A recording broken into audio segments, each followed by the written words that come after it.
Mentioned two things: a framework for leading a conversational type sales experience, and the Hmm. second thing is blessing and releasing people. Can we start with the framework? Yeah. Is it actually in a sort of templated format, or is it really Mhm. customized to your clients? Okay, so if I would love for you to teach us the framework.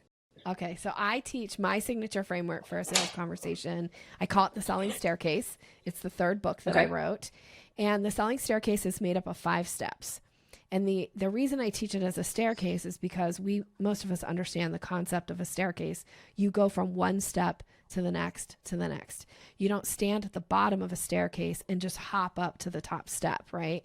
So the Yeah. reason I teach it as a staircase is because I want people to be able to identify what step am I on in the conversation with a prospective client. And your only job is to make it easy for them to move to the next step.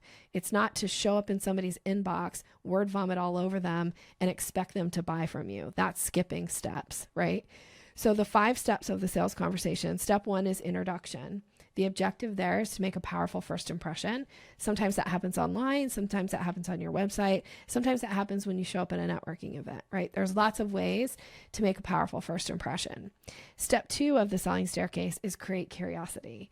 This is the most misstep in the sales process. Most people don't even think about, am I creating any curiosity in the marketplace? Am I Right. piquing anybody's interest?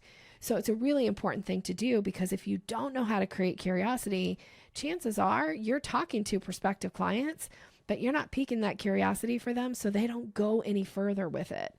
So we've got to learn how to create curiosity. Once you do that, it's really easy to move a client to, or a prospective client, to step three, which is, some people I call it the discovery process. Some people call it the sales consultation.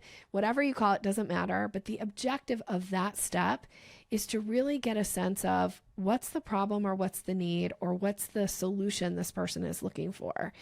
And you do that by asking really smart questions.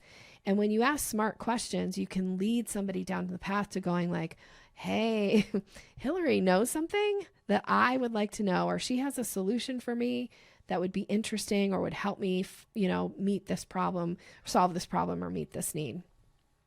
Once you do a well done discovery, it's really easy to move clients to step four, which is the proposal. And that's where you're actually laying out ways to work with you. And the objective there is for you to stand in your place of credibility and recommend what the client needs, not what you think they can afford. So this is your place where this is actually where selling happens, quite frankly. Hmm. And then step five goes really closely with step four. And step five is the second most misstep, and that is the close. And the objective of the close is to issue that invitation that allows the person to make a decision. I find a lot of times people get all the way to step four and then they just wait. They wait for Hmm. the prospective client to do something or say something. But your job is to move them all the way to step five and put a question in front of them so they can decide, yes, they'd like to move forward, or no, they wouldn't, or they have a question, or they need more information. But if you're never closing, you're probably in a position where you say, like, gosh, I'm so annoyed that people ghost me all the time. It's probably because you're not closing.